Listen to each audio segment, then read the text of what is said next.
Buat kalian yang suka dengan novel kekuatan Harvey York untuk bangkit, dan penasaran dengan kelengkapan ceritanya, dan masih banyak lagi novel-novel menarik lainnya, kalian bisa langsung download aplikasi Good Novel di Play Store atau App Store. Jangan lupa, bantu kami dengan cara like, share, dan subscribe. Terima kasih.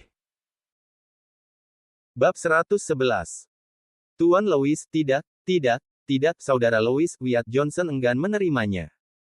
Apakah kamu lupa apa yang kamu katakan padaku sore ini? Kau bilang aku bisa berada di bawah sayapmu, kau mengatakannya sendiri. Zain Louis bergetar karena takut. Dia menegur, di bawah sayap saya. Penjaga, pukul dia. Jika dia tidak mendarat malam ini, kalian semua akan dipecat. Para penjaga keamanan, yang semuanya bergegas pada awalnya, bingung.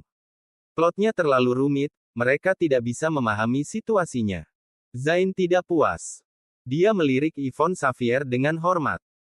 Ketika dia melihat tatapan sedingin esnya, dia menggigil.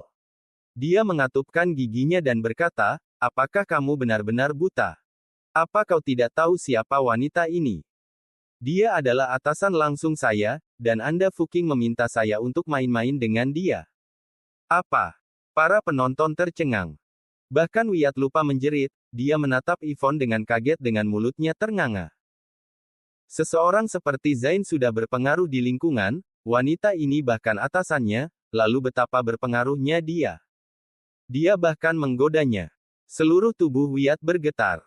Dia ditakdirkan, dia benar-benar ditakdirkan kali ini. Cecilia Zachary juga bingung. Dia tidak mengharapkan tingkat Harvey York menjadi pria simpanan setinggi ini. Tidak masalah jika dia adalah pria simpanan Mandy Zimmer, dia bahkan adalah pria simpanan dari wanita yang luar biasa. Dia hanya bisa mengatakan bahwa bocah ini adalah raja pria simpanan, betapa hebatnya. Apa definisi memaksa diri untuk bergantung pada wanita? Ini persis seperti itu. Nona Xavier, aku salah sepanjang waktu. Zain tidak lagi mengganggu Wyatt saat ini. Sebaliknya, dia berlutut di depan Yvonne dengan bunyi keras di depan tatapan terkejut para penonton. Bocah ini yang menjebakku, Nona Xavier, kamu tahu betapa hormatnya aku biasanya. Hari ini saya buta, tolong maafkan saya mohon, Zain membungkuk padanya berulang kali saat dia berbicara dan darah menodai tanah. Kamu segera datang ke sini, mengapa kamu masih berdiri di sana? Ketika Zain membungkuk di tengah jalan, dia tiba-tiba memikirkan sesuatu dan langsung berteriak pada Wyatt. Wyatt menggigil sambil merangkak ke arahnya. Dia sama sekali tidak berani menolaknya sekarang. Bahkan Zain sangat takut pada wanita ini, oleh karena itu dia tidak berani membayangkan latar belakang wanita ini. Sekarang, dia bahkan tidak berani membenci, dia hanya bisa sujud terus-menerus. Namun, kebencian di hatinya terhadap Harvey York sangat luar biasa. Bagaimana dia bisa? Seorang pria simpanan dan menantu yang menumpang bisa mengenal wanita yang begitu kuat, mengapa dia tidak bisa? Mungkinkah aku harus menjadi pria simpanan juga? Pada saat ini, Wyatt diam-diam berjanji pada dirinya sendiri, dengan latar belakang dan statusnya, jika dia benar-benar menjadi pria simpanan, dia pasti memiliki rasa kesuksesan dan rasa masa depan. Harvey tidak pernah berpikir bahwa dia bisa mengubah nilai-nilai orang kaya hanya dengan berdiri di sana tanpa melakukan apapun. Nona Xavier, aku mohon, maafkan aku. Zain terus membungkuk padanya tanpa niat untuk berhenti. Wajah Yvonne menjadi gelap. Masalah ini telah sampai pada titik yang bahkan dia tidak bisa memanggil dukungan. Namun, ketika dia berbalik dan melihat Harvey yang masih berdiri di sana dengan tatapan acuh tak acuh, ekspresi Yvonne sedikit berubah. Dalam waktu singkat, dia berkata dengan dingin, apa yang Anda persiapkan untuk membiarkan teman saya lakukan sekarang? Dia tahu bahwa Harvey lebih suka memiliki profil rendah, jadi dia tidak berani mengekspos identitas Harvey. Zain tahu dengan baik di dalam hatinya juga. Dia meraih kepala Wyatt dengan kasar dan meraung, hei Wyatt, akui kesalahanmu dengan cepat. Sekarang, dia benar-benar takut Wyatt tidak akan bekerja sama dengannya, maka dia akan benar-benar dikutuk. Harvey, aku salah, Wyatt mengatupkan giginya. Suaranya saat ini sangat lembut dan tidak bisa didengar tanpa mendengarkan dengan seksama. Sejak pertama kali dia mengenal Harvey, dia sudah tahu bahwa Harvey adalah menantu yang menumpang dan orang malang yang tidak berguna. Harvey adalah orang yang paling dia benci. Namun dia tidak pernah menduga bahwa suatu hari dia perlu meminta maaf kepada orang malang dan sangat patuh padanya. Harvey tanpa ekspresi dan berkata dengan lembut, "Tuan Muda Johnson, tidakkah Anda ingin saya berlutut? Bukankah kau ingin membuatku cacat?" Persetan, Zain bergumam pelan dengan seringai. Dia bahkan berani membiarkannya berlutut. Wyatt ini memilih untuk mati sendiri tetapi dia masih ingin menyeret Zain bersamanya. "Ini salahku, ini benar-benar salahku." Wyatt menggigit giginya sejauh bahwa ia hampir berdarah menggigit bibirnya. Namun, dengan melihat wajah Zain, jika ia gagal untuk memuaskan menantu yang hidup ini, Zain mungkin membunuhnya. Karena dia sudah berlutut saat ini, dia menanggung semua penghinaan dan berkata, "Saya salah, saya benar-benar tahu saya salah. Kau tahu bahwa aku berteman dengan Mandy kembali di universitas, jadi biarkan aku pergi." "Siapa yang Anda katakan adalah teman universitas Anda?" Harvey menggali telinganya dan menatap Wyatt yang berlutut di depannya. Bab 112. Istrimu, istrimu, kata Wyatt Johnson dengan giginya terkatup. "Anak baik." Harvey York setengah berjongkok dan menepuk pipi Wyatt. "Sekarang Anda tahu bahwa Anda juga bisa sukses dengan menjadi pria simpanan. Dengan berlutut di depan orang malang seperti saya, Anda bahkan lebih buruk daripada orang malang." Setelah menyelesaikan hukumannya, Harvey terlalu malas untuk mengganggu Wyatt. Dia berbalik dan pergi. Dia masih harus membeli ponsel, bagaimana dia bisa membuang waktunya di sini? Yvonne Xavier memelototi Zain Lewis dengan keras dan dengan cepat mengikuti Harvey tanpa mengucapkan sepatah kata pun. "Tarik bocah ini, patahkan kakinya dan lemparkan dia ke pintu masuk rumah sakit." Zain berteriak dan terhuyung-huyung berdiri. "Tidak. Jangan." Wyatt meratap. Adapun Cecilia Zakari, tidak ada yang tahu di mana dia hilang, mengapa dia repot-repot tinggal di sekitar Wyatt. Beberapa saat kemudian di pintu masuk rumah sakit, sosok dengan kaki patah terlempar keluar dari sebuah van. Wyatt mengangkat tangannya dan menatap langit dengan tatapan mengerikan. "Harvey York. Jangan berpikir bahwa hanya Anda yang tahu bagaimana menjadi pria simpanan. Saya juga tahu caranya. Saya ingin menjadi pria yang paling bahagia dan saya ingin Anda menjadi mengerikan sepanjang hidup Anda." Setelah mengutuk, Wyatt tidak peduli dengan cedera di kakinya. Sebaliknya, dia meraba-raba teleponnya sambil gemetar dan memutar nomor. "Bibi York, saya telah membuat pikiran saya. Baiklah, aku mengirim beberapa orang untuk menjemputmu." Di sisi lain telepon, suara seorang wanita berusia sekitar 50 atau 60 tahun terdengar. "Baiklah, terima kasih Bibi. Apakah kamu masih akan memanggilku Bibi?" Tidak, sayang, kirim lebih banyak pria ke sini, aku ingin menghukum orang malang yang membuat hidupku sulit." Sudut mata Wyatt berkedut, namun dia tidak punya pilihan selain berbicara tanpa malu-malu. "Baiklah, karena Anda telah mengambil keputusan, saya ingin melihat orang-orang yang berani menggertak Johnson kecil saya." Setelah Wyatt mengakhiri panggilan, tatapan dingin merayap di wajahnya. "Harvey York, salah satu kakiku patah dan aku harus mematahkan kedua kakimu. Aku harus membiarkanmu berlutut di hadapanku dan memanggilku Tuan." Di toko ponsel di jalan pejalan kaki. Harvey secara acak melihat smartphone edisi terbaru. Dia masih belum bisa memilih yang cocok saat ini. Bab 113. Yvonne Xavier mengikutinya dari belakang dengan tatapan khawatir di wajahnya. Bagaimanapun, dia cantik dan hanya dengan berjalan di belakang Harvey York pada waktu itu, dia menarik perhatian semua orang. "Tuan, itu tanggung jawab saya. Mulai sekarang, saya pasti akan mengurus bawahan saya dengan baik." Yvonne memperhatikan bahwa Harvey hanya berkonsentrasi pada teleponnya sehingga dia hanya bisa berbicara dengannya dari belakang sambil membungkuk sedikit. "Aku duduk." Harvey berbicara dengan acuh tak acuh, ini bukan pertama kalinya.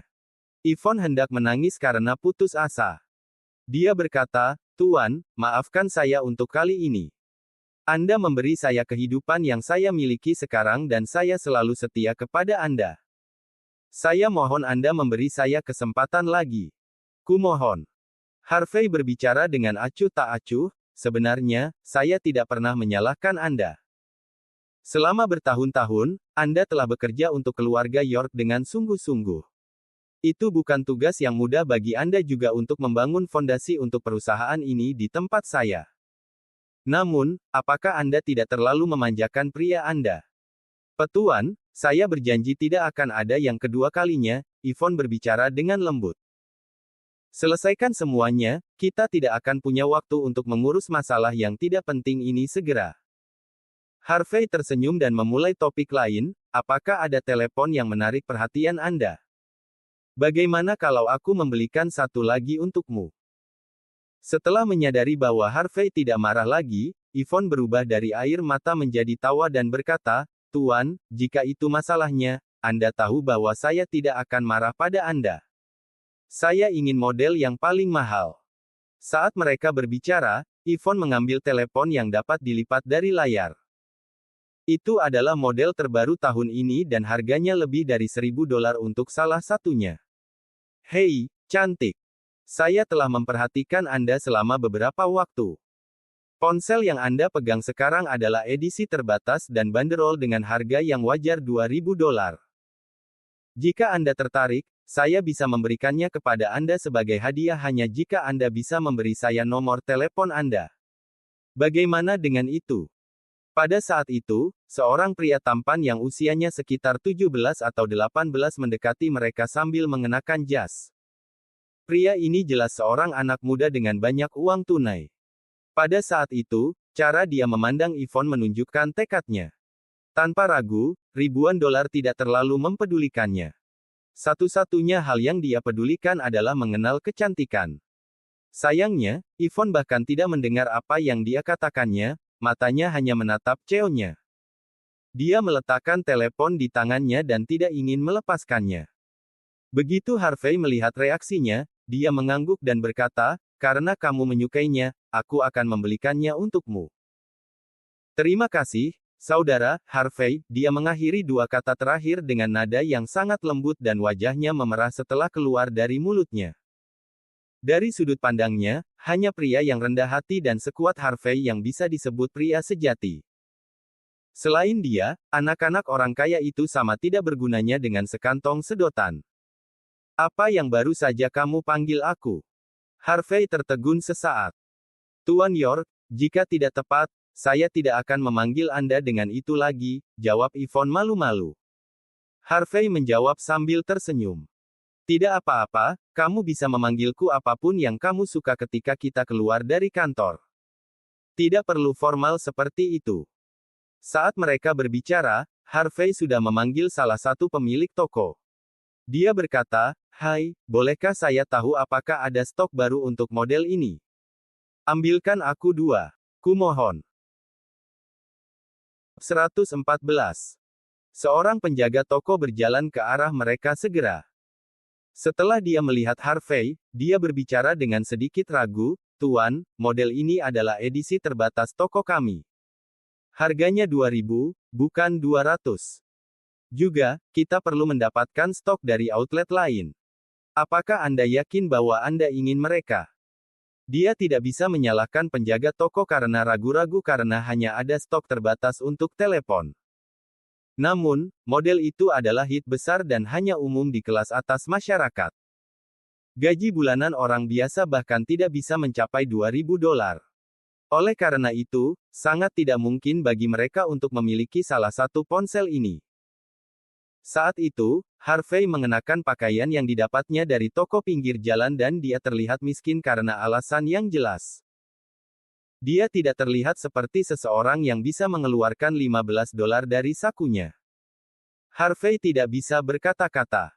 Sepertinya itu harus baginya untuk mendapatkan satu set pakaian yang lebih tampan. Yvonne tertawa terbahak-bahak. Jelas, dia jarang memiliki kesempatan untuk menyaksikan Harvey terjebak dalam situasi yang canggung. Harvey memberinya senyum canggung dan menggelengkan kepalanya. Namun, dia bersikeras, "Tidak apa-apa, tolong ambilkan telepon untuk saya." "Oh, ngomong-ngomong, saya tidak yakin apakah kartu SIM saya dapat digunakan pada ponsel itu." Saat dia berbicara, Harvey mengeluarkan kartu antiknya dan memberi isyarat kepada penjaga toko untuk mengganti kartu SIM untuknya. Telepon tua $15. Pemilik toko memiliki keraguan. Orang ini bahkan tidak memiliki Apple tetapi dia ingin membeli ponsel lipat yang mahal, apakah itu mungkin? Sebelum Harvey bisa mengatakan apa-apa, pemuda yang diabaikan oleh Yvonne sekarang tertawa dan berkata, "Pergi saja dan ambil. Jika dia tidak bisa membayar tagihannya nanti, saya akan memberikan ponsel ini kepada wanita ini sebagai hadiah." "Baiklah, Tuan Jackman." Begitu penjaga toko mendengar pria itu, dia membungkuk sedikit dan segera pergi. Jelas, nama Jackman memiliki status yang cukup di masyarakat. Kalau tidak, penjaga toko tidak akan mengenalinya. Harvey dengan santai meliriknya. Apa yang salah dengan pria itu?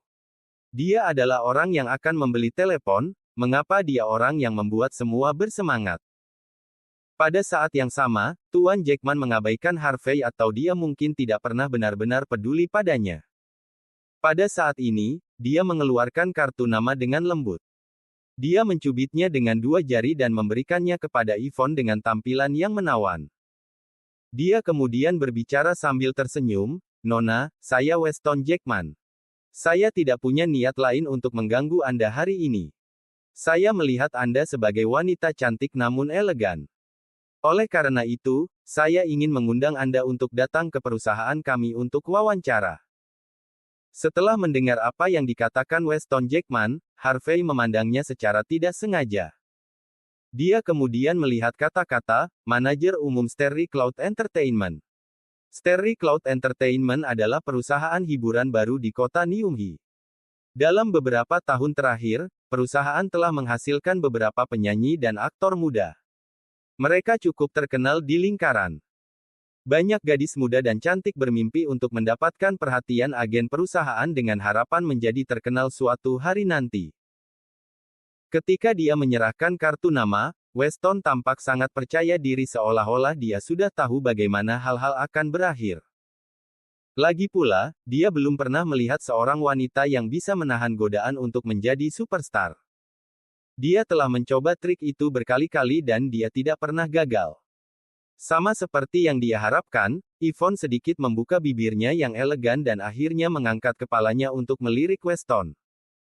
Dia kemudian berkata, "Anda adalah manajer umum Sterry Cloud Entertainment." "Tentu saja."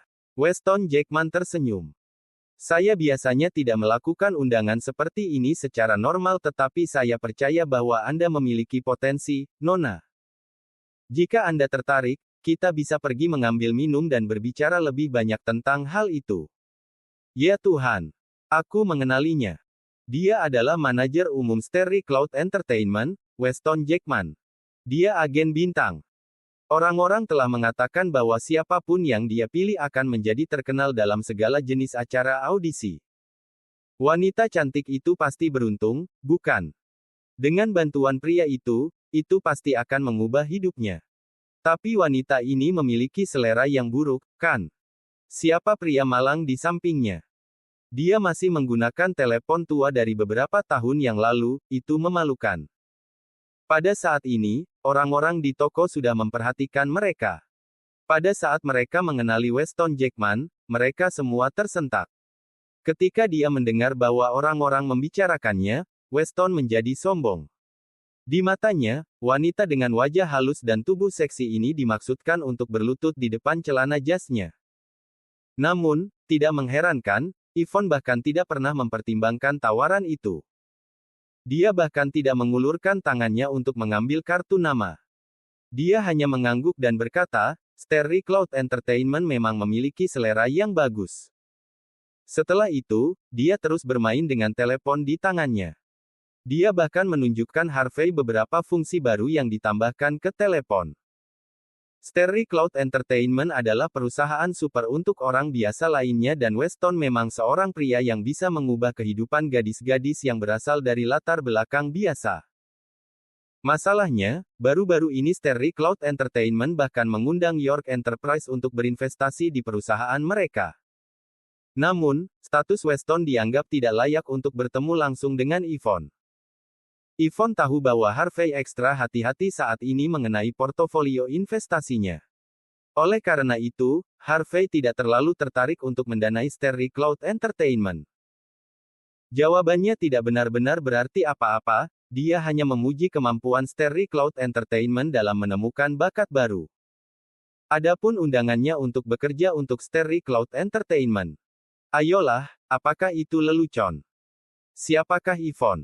Bagaimana dia bisa tertarik dengan itu? Bab 115. Weston Jackman tertegun untuk sesaat juga. Itu saja. Apa yang dia maksud dengan, Starry Cloud Entertainment memang memiliki selera yang baik. Bukankah seharusnya dia mengambil kartu nama, dengan penuh semangat mengundangnya ke tempat untuk minum dan kemudian menyelesaikan semuanya sesuai seperti bagaimana dia merencanakannya? Di dunia orang dewasa, seni pertukaran yang setara sesederhana dan lugas. Namun, apa sebenarnya arti kecantikan ini dengan tindakannya? Apakah dia merendahkannya? Atau apakah itu karena pria yang tampak miskin di sampingnya? Pada saat ini, Weston akhirnya menganggap Harvey York serius dan memelototinya. Saat berikutnya dia tersenyum lembut, "Nona, apakah itu karena pria di sampingmu, jadi kamu tidak berani menerima undanganku? Anda perlu berpikir hati-hati, ini adalah masa depan Anda dan Anda hanya akan memiliki kesempatan seperti ini untuk sekali dalam seumur hidup Anda. Jika Anda melewatkannya, Anda tidak bisa menangisi susu yang tumpah." Ketika Yvonne sibuk menunjukkan fitur-fitur baru di telepon kepada Harvey, Weston yang berada di sampingnya mulai mengganggunya. Dia merasa sangat terganggu saat itu. Dia tidak bisa membantu tetapi mengangkat kepalanya dan memelototinya. Dia berkata, "Tidakkah kamu bisa menyebalkan seperti lalat rumah? Apakah Anda benar-benar berpikir bahwa Anda hanya dapat menekan pada saya dengan judul, General Manager of Starry Cloud Entertainment? Saya dapat segera memberitahu Anda bahwa saya sama sekali tidak tertarik bekerja dengan Starry Cloud Entertainment. Bisakah kau berhenti melecehkan kami?" Wow, kecantikan itu memiliki temperamen yang sangat buruk. Ini adalah pertama kalinya Weston Jackman ditolak oleh seorang gadis, wakak-kakak. Apakah matahari terbit dari barat? Di dalam toko ponsel, banyak orang bingung. Itu adalah pemandangan yang langka untuk disaksikan. Sementara itu, ekspresi wajah Weston sangat mengerikan. Ini adalah pertama kalinya dia menemukan hal seperti itu. Dia kemudian mendengus dan berbicara dengan nada dingin, "Nona, apakah kamu benar-benar berpikir bahwa pria yang tampak menyedihkan ini benar-benar dapat membelikanmu telepon seperti itu? Harganya $2.000, bukan $200. Aku akan memberikan itu padamu sebagai hadiah. Jangan terlalu sombong. Kamu, Yvonne tidak tahu harus berkata apa, pria itu terlalu menyebalkan. Baiklah, kita akan membeli ponsel kita. Bisakah kamu pergi sekarang?" Awalnya, Harvey memiliki senyum di wajahnya tetapi dia juga kesal pada akhirnya. Faktor utama adalah keberadaannya membuat mereka menjadi pusat perhatian orang banyak sekali lagi. Harvey tidak menyukai perasaan ini. "Beli telepon. Kau." Weston memiliki tatapan menghina, "Saya tidak akan pergi dalam waktu dekat hari ini. Bagaimana dengan ini? Jika Anda dapat membayar untuk 2 ponsel, aku akan pergi tanpa kata. Jika Anda tidak dapat membayarnya, dapatkah Anda berhenti berpura-pura kaya di depan kecantikan ini?" Harvey menjawab tanpa daya, "Apakah Anda seorang psiko? Apakah saya dapat membeli ponsel ada hubungannya dengan Anda? Mengapa itu tidak ada hubungannya dengan saya?" Weston membuat pernyataannya keras dan jelas. Jelas, seseorang tidak dapat membayar telepon, namun dia masih datang ke toko teknologi dan bermain dengan telepon setiap hari. Dia takut ditendang keluar oleh pemilik toko sehingga ia mulai berpura-pura untuk membelinya dan bahkan meminta penjaga toko untuk membelikannya lagi satu. Jelas, dia tidak berniat membeli. Dia hanya ingin mengganggu pemilik toko. Saya paling membenci sampah semacam ini. Ya, ada orang-orang seperti ini. Orang-orang seperti dia adalah yang paling menjengkelkan. Mereka hanya murni membuang-buang sumber daya publik. Seberapa tak tahu malu orang itu. Untuk tujuan tunggal mendapatkan perhatian kecantikan, ia bahkan ingin membeli ponsel yang bernilai ribuan dolar. Mari kita lihat bagaimana dia akan membuat jalan keluar dari itu. Tidak bisakah kamu pergi begitu saja jika kamu tidak membeli? Semua dari kita ingin melihat juga. Itu benar. Itu benar. Karena keduanya, kami tidak dapat melakukan pembelian. Lingkungan mereka semakin riuh.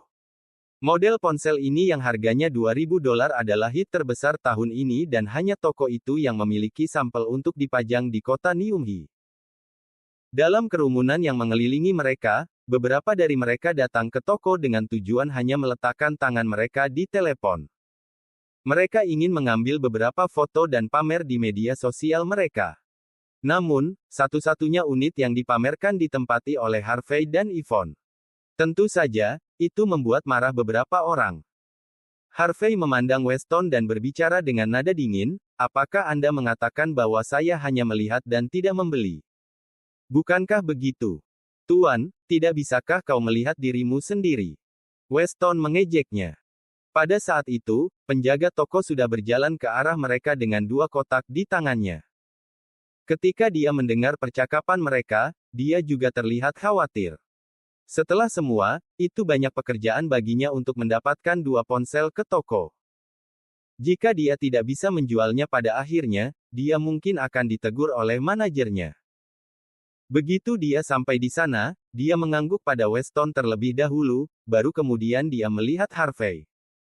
Dia kemudian berbicara sambil merasa malu, "Tuan, apakah Anda masih menginginkan telepon? Jika Anda menginginkannya, saya khawatir Anda harus melakukan pembayaran terlebih dahulu. Saya harus membayar dulu." Harvey menjadi sangat marah sampai suatu saat dia bahkan tertawa. Bukankah aku seharusnya menguji mereka sebelum aku melakukan pembayaranku? Penjaga toko menjelaskan dengan sopan, saya harap Anda bisa mengerti. Model ini adalah edisi terbatas dan orang-orang yang membelinya kebanyakan VIP. Tidak ada yang pernah menguji mereka sebelum melakukan pembelian. Namun, kami berjanji 100% jaminan pengembalian dana jika ada masalah dengan telepon. Harvey menunjuk Weston dan berkata, jika dia orang yang membeli, Anda akan membiarkan dia menguji mereka, kan? Tapi istilah berubah ketika itu apa aku benar? Penjaga toko ragu-ragu untuk kedua dan kemudian menjawab sambil merasa menyesal, Tuan, itu adalah kebenaran tapi saya benar-benar berharap Anda bisa mengerti. Jika telepon tidak disegel tetapi tidak bisa keluar dari toko, saya tidak dapat menanggung tanggung jawab karena saya hanya seorang penjaga toko belaka. Setelah mendengar penjaga toko bersikap sangat sopan, Harvey bisa memahami perjuangannya. Karena dia melihat bahwa Yvonne sangat menyukai telepon itu, dia dengan santai mengeluarkan kartu hitam Amex-nya dan meletakkannya di atas meja. Geser kartu saya.